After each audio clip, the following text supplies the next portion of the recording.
Love Serye TV. To Love and Forget. Tunghayan na po natin ang ika-4 na bahagi. Kaagad na napako ang mga mata ni Achilles kay Elisha.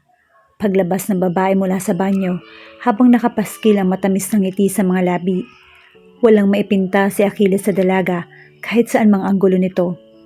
Suyurin man ng tingin ang strangherang sakay, napakaganda ng babae. Na binagayan na makinis at maamong mukha nito. Ngumiti si Achilles sa kahinilang si Leah. "Have a seat, Elisha," he said in a masculine tone na nagpakaba ng husto sa dibdib ni Elisha. Nginitian niya ang binata sa kabila ng pagkakarera ng libo-libong stallion sa loob ng dibdib niya. Pagkatapos ay tumalimang naupo sa harap ng lalaki. Si Achilles na rin na naglagay ng pagkain sa pinggan niya. Kulang na lamang ay subuan siya nito. Asikasong-asikaso siya nito na tila isang asawa. Wait, what? Asawa agad? Pasimpleng umilim si Elisha upang huwag bigyan ng mali siya ang kabutihan ng lalaki. Nagpapasalamat siya at ito ang nakakita sa kanya. Tatanawin niyang malaking utang na loob ang pagtulong nito sa kanya. Pakiramdam ni Elisha ay isa siyang prinsesa na pinagsisilbihan ng kanyang prinsipe. Pinaunlakan din niya ang pagsubo nito sa kanya na labis na ikinalulugod ng puso niya dahil sa pag-aasikaso ni Achilles sa kanya. Panatag siya kapag nasa tabi niya ito. Pakiramdam din niya ay ligtas siya kasama ang lalaking kasalo niya ngayon sa hapunan. "Open up," si Achilles. "I'm full." Not yet, sweetheart. Kailangan mong kumain ng marami para manumbalik ang lakas mo," nakangiting sabi ni Achilles. Ibinuka pa ang bibig para gayahin ng dalaga. Noon lang din siya naparami sa pagkain mula na magkahiwalay sila ni Emily. Not just because he's still affected sa hiwalayan nilang dati ng nobya. It's just merely because naging tanga siya nang ibigin niya ang babae. Inaamin din niya na masyado siyang nasaktan dahil ipinagpalit siya nito sa ibang lalaki. Walang nagawa ang dalaga kung hindi tanggapin ang subo ng binata. "Tama na, baka masobrahan pa ako nito eh," natatawang wika niya. "I just want to make sure na nakakain ka ng tama, sweetheart," saad ni Achilles. Hinawakan ng kamay ng dalaga at bahagyang pinisil. Napatingin doon si Elisha. Kung kanina ay nagpipiesta at nagkakahabulan ng mga kabayo sa dibdib niya, ngayon naman ay sumasalakay ang bilyong maiingay ng mga bubuyog sa bilis ng kabog at pintig ng puso niya. Salamat, Achilles." She blushed sa klase ng mga titig nito sa kanya. "Huwag kang mag-alala, hanggat nasa poder kita, hindi kita pababayaan. Totoo yon. Proprotektahan niya ang dalaga habang hindi pa nanunumbalik ang mga alaala nito." "Achilles? Huh? Maraming salamat sa pagsakip mo sa akin. Marahil kung hindi mo ko tinulungan, baka patay na ako ngayon at pinagpepiestahan ng mga pating. Utang ko sa iyo ang buhay ko." Sinserong pasasalamat ng dalaga habang nanggigilid ang mga luha sa magkabilang sulok ng mga mata. Humigpit ang pagkakahawak ni Achilles sa kamay niya at muling pinisil. "No, kahit sino naman ang makakita sa iyo sa ganong sitwasyon ay hindi mag-aatubiling tulungan ka. And I'm glad dahil ako ang unang nakatagpo sa iyo." Salamat pa rin." Hindi na niya napigilan na huwag maglandas sa mga luha sa labis na kaligayahan. Pinahid ng binata ang mga luhang iyon gamit ang hinlalaki ng kamay nito. "Hindi ko tatanggapin ang pasasalamat mo kung iiyak ka." Mahimbing nitong sagot. Hinaplos ang maamong mukha ni Elisha. "Stop crying, baby. Let's not spoil this evening, okay?" He smiled at her. "And that's weird. This is not what he wanted to be happen." Naglalayag sila upang makalimot dulot ng naunsyaming relasyon.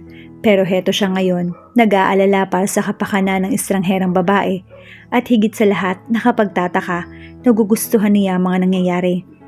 Pinagtulungan nila ang mga hugasin at dahil maliit lang ang kusina sa loob ng yate, ay hindi maiwasan na hindi sila magdikit. Pakiwari ni Elisha ay tila siya mapapaso sa tuwing magkakadikit ng kanilang mga balat. Pakiramdam niya ay may bulta-bultaheng kuryente ang dumadaloy sa kanyang mga ugat sa tuwing tititigan siya at ngingitian ng binata, pero kaagad niyang sinaway ang banyagang damdaming lumulukob sa kanya. Hinahanap ng mga mata ni Achilles si Elisha. Pagkatapos kasi nilang hugasan ng kanilang pinagkainan, ay pinagpahinga na niya ang dalaga. Lumabas siya ng silid upang hanapin ito. Hindi naman siya nabigo dahil natanaw niya itong nakaupo at nakatingala sa mga bituin sa kalawakan. Do you know why the stars glittering and shining like that? Pagkadakay wika ni Achilles. Dahil sa pagkakarinig niyang iyon at pagmasdan ng mga bituin sa kalangitan, ay hindi na namalaya ni Elisha ang presensya nito. I don't have an idea. Do you know why? Kay lapad na mga ngiting tugon ni Elisha. Tiningala ang gwapong binata. Hayon na naman ang hindi mapaliwanag na kaba sa dibdib niya. Bakit ba siya kinakabahan ng ganito sa tuwing napapalapit siya sa lalaking ito? Yun ba ay dahil gwapo at mabait ito sa kanya? Anang munting tinig sa utak niya. Umupo si Achilles bago sinagot ang dalaga. There's simple reason for that, sweetheart. Ngumiti ito at tumambad na naman sa kanya. Ang mapuputi at pantay-pantay nitong mga ngipin. Gosh, ang gwapo talaga eh. What's the reason then? Aniyang tiniris ang anumang sumasagit sa kanyang diwa. Nagpaligsahan sila at nagpatigasan kung sino ang higit na matingkad ang ningning. Umarko ang kilay ng dalaga. At bakit naman sila nagpapaligsahan? Inosente niyang tanong. Dahil nakamasid sa kanilang isang magandang binibini and they're trying to capture your eyes to stay looking up there. And I'm jealous because of that. Walang patumpik-tumpik na sagot ni Achilles that made her heart hammered in her chest. What did he say? He's jealous? Is he kidding her? At bakit naman ito magsiselos sa mga bituin sa kalawakan? Oh my! Alam niyang nagbibiro lang ang binata sa tinurang ito. Pero pakiwari niya'y hinaplos ni Cupido ang puso niya. Ramdam niya ang biglang pag-init na magkabila niyang pisngi. Hindi agad makaapuhap ng isasagot sa binata. And if we base on the myths, people in Eastern Asia believe that the hazy band of the stars was the silver river of heaven. In one story, the star Altair and Vega were said to be two lovers who were allowed to meet only once a year on the day of the 7th month, when the flock of magpies and crows form a bridge over the galactic river. But for me, I won't allow myself to see you in just only once a year. And it will definitely kill me. Seryoso at namumungay ang mga matang litanya ni Achilles na ikinalingon dito ng dalaga. Yes, indeed, may amnesia siya, but she still remembered the month and current years. Ang hindi lang niya matandaan niyang pangalan niya at anong nangyari sa kanya bago siya natagpuan ng binata. She definitely remembered the myths from the Greek and Egypt about stars, pero ang huling binitawan ni Achilles ay hindi na sakop ng kanyang kaalaman. Tanging ang puso lamang niya makapagbibigay ng tamang kasagutan doon, and that's make her feel so nervous. Sobrang kinikilig ang puso niya. Nagtama ang kanilang mga mata. Tila may nais ipahayag ang kislap ng mga iyon. Ngunit ayaw niya magbigay ng anumang konklusyon doon. Pagdakay hinubad nito ang jacket at inilagay sa likod ng dalaga. Lumalamig na. I think dapat ka na rin magpahinga. Aniyang nagpatiuna ng tumayo. May natanaw akong isla malapit dito. Mamamasyal tayo roon bukas. Malapad ang mga ngiting sabi ng binata na inilahad ang palad upang alalayang makatayo ang babae. Nakaramdam ng excitement ang dalaga sa sinabing iyon ni Achilles. Tinanggap ang palad nito. Inayos ni Achilles ang kama upang makapagpahinga na siya. Halos wala na rin mang pagsidlan ang sayang namamahay sa dibdib niya dahil ipinapakitang kabaitan ng lalaki. Higit pa riyan ay hindi siya makadama ng peligro sa presensya ng binata. Sweet dreams, sweetheart. Anitong kinumutan pa siya. Good night, Achilles. Ginantihan niya ng matamis na ngiti ang lalaki. Kahit ang totoo ay ayaw pa sana niyang matulog dahil gusto pa niya itong makasama, makatabi at makausap tungkol sa mga bagay-bagay. Hindi rin niya maikakaila na gusto niya makatabi sa pagtulog ang lalaki. Nais niyang malanghap ang mabango at nakakaadik na amoy lalaki nito. Ang magpakulong sa matigas at malapad nitong dibdib sa buong magdamag. Oh my, ano ba itong iniisip ko? Stop it, Elisha, or whatever your name is. You should be thankful dahil mabait si Achilles and is not taking advantage of you sa pagkakaroon mo ng partial amnesia. Kastigong aniya sa sarili.